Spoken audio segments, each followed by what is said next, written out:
Courier-Post, talk a little high school softball. Good morning, Mark. Good morning, Sully. What's up, buddy? You got your coffee in you? You ready to roll? I got about one cup in me. Right. There will be several more to come. So, off to a slow start this weekend? What's up, man? A little bit of a slow start. Like you said, I think the weather factors into it. This 44 degrees is, it just won't quite warm up. We got teased a little bit earlier in the week. I'm just kind of taking it easy this Saturday, easy like a Saturday morning. I'll adjust the song title. Well, take your little bits of breaks now when you can get them, because the next 6 to 8 weeks are going to be absolutely nuts. Yeah, it will be. But, the good news is we'll be outside and getting some wonderful fresh air. It's, softball season or baseball season really is a blast to cover, as you know, because not only are the temperatures a little bit warmer as we go on here, but also there's a little bit of relaxation. I think everybody kind of knows summer's around the corner. Sometimes it seems winter will never end, and fall, obviously, at the beginning of the school year, which I remember being a student, it was not my favorite time when I had to get back to school. So, there seems to be pressure is a little bit alleviated for folks come springtime. So it's always good to be a part of it. I got to hit up the pharmacy and look around for some SPF 100. Well, I'm sure they have plenty in stock, especially down the shore there. So, you got to protect from the rays, man. Hey, I'm full-blooded Irish. I get sunburned in November when it's raining. Oh, at least you know the proper precautions to take. Yeah, I always got to have the hat, the sunscreen, all that stuff. There's all kind of stuff in my car through the spring season. You got the sweatshirt, the winter hat, the sunscreen, the baseball hat. You got to be ready for anything. Well, that's true. In fact, yesterday I was talking to Kevin on the phone as I was getting ready to head out to the Vineland-Millville game, and he said, "Are you all bundled up?" I'm like, "No." We just got dressed. I'm ready to go. He says, "Well, it's like 40 degrees outside." Like, crap. So I had to go make the proper adjustments, which, me, two things I'm never short on. One is words, and the second one is clothing. So I'm, piling on the layers. And boy, it was cold. It was cold down in Millville. I'll tell you what, Mark, here I was talking about Vineland all in the preseason. Maybe we're selling Millville a little bit short. They got a heck of a squad down there. Well, you might be selling them short, Sully. Who's to say? But I know I'm not. I had them preseason number 4. I like a lot about this club. They lost 4 games last year. They lost to EHT twice. They lost to Eastern once. And I believe it was Cherokee who knocked them out of the playoffs. All 4 of those losses were each by 1 run. They lost a couple kids, but really got a star here, and a budding star in Mahogany Wheeler, freshman, pitches, plays a little first base, hit a 2-run homer yesterday, had 10 strikeouts. Wow. Just a fantastic player, and, Millville always seems to kind of fill in the void when they do lose a big bat or do lose a big arm. I like what Millville's got going on there. A lot of experience. Certainly, yesterday they proved it. They found a way. They were down 3-0, I think, until the bottom of the 4th. They tied it in the bottom of the 5th. Wheeler hits a 2-run jack, clamps down in the circle after that, and that was the end of the story. So I really like the Thunderbolts. Brooke Ewan Dixon, her teams are always going to be able to find some hits. And if Wheeler can pitch the way she's been pitching, and she's been stellar, they are certainly going to be a factor there in Group 4. It's definitely a good time to be a Millville resident. I mean, you got the softball teams having a great start, baseball, and tomorrow night, we're going to get a chance to watch the Mike Trout sort of mini movie on MLB Network. I guess what's called From Millville to MVP, something like that.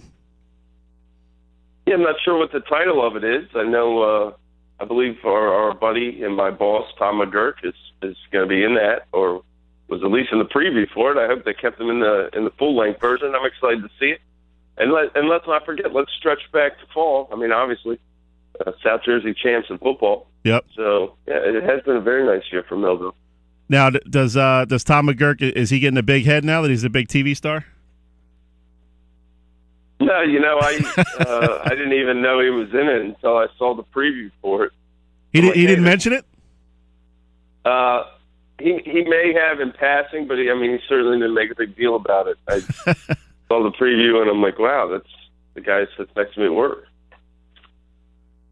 The old humble Tom there. Oh yeah, I might be in it for a little bit.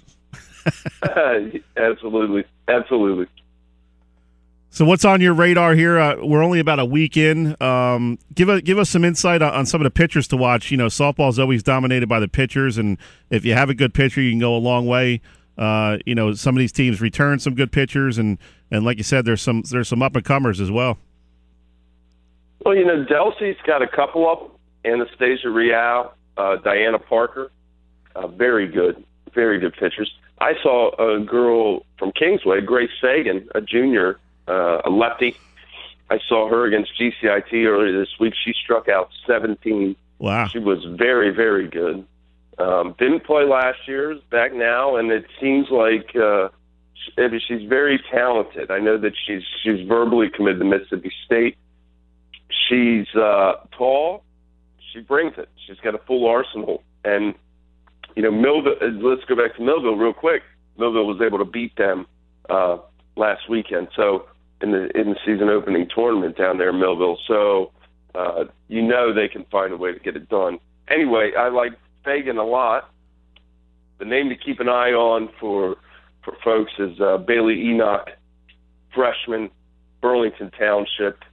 I know she already hit 64, 65 on the gun, probably about 6 foot tall. Wow. A very experienced travel league pitcher, and she's only 14, 15 years old. She is, for all intents and purposes, she's the name you're going to hear a whole lot of the next few years here, hopefully. And she's been fantastic, really, to this point. Her reputation preceded her. So, yeah, it's interesting there for the Falcons. Angie Dunphy at Rancocas Valley is also strong. And then, getting down your way, when Tori Srom, obviously, with the year she had last year for EHT, I thought she was spectacular. And EHT's only given up, I think, 1 run in 2 games so far. So that's another thing to look for. Yeah, it's interesting to see in this day and age so many good pitchers at such a young age. I guess that has to do with, a lot of these girls are getting real high-level training, by private pitching coaches and that kind of thing when they're just 10, 11, 12 years old. Well, they are, and, I know we've talked about this a couple of times since I've been fortunate enough to join you on the show, but, this is the other edge of the sword. We often talk about how it's kind of a shame that kids don't play year-round, play different sports, and I do feel that way. But kind of the opposite side of that is they're so good at the sports they do play because they do get that year-round training. Since some of these kids are 8, 9, 10 years old, and what you get to see is, especially from freshmen and sophomores at a high school level, there really is no way of telling what grade they are. You do have to ask them, like, what grade is she in? You wouldn't be surprised to hear she's a senior, and you wouldn't be surprised to hear she's a freshman. And they really are honing in their skills much earlier now. And that specific position, more than anything else in sports, is so specialized, and there's people making a living just doing that. I mean, you privately coach, a half dozen to 8 or 10 kids. I mean, that's a full-time job, and you're going basically 12 months a year training these kids. Yeah, it's funny. I was talking with Candy Steinhauer, who was St. Joe's coach and is now at Winslow, before the season, and she just had a little girl in the past year, and I asked her as a joke, what position is she going to play, and she just kind of laughed, but then she said, well, she's got really long arms, so maybe pitcher. and then I kind of laughed. She says, that's the golden ticket, right? Yep. And it is. It is. I mean, if you're pitcher in softball, and I was even chuckling when I was listening to you and Kevin talk about these pitch limits. because softball, obviously, these girls just go and go and go and go.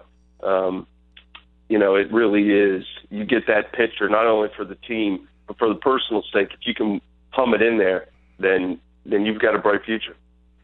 Yeah, definitely. I mean, there's not a lot of scholarship money for college softball, but if you're a great pitcher, that college is going to find some money for you for sure.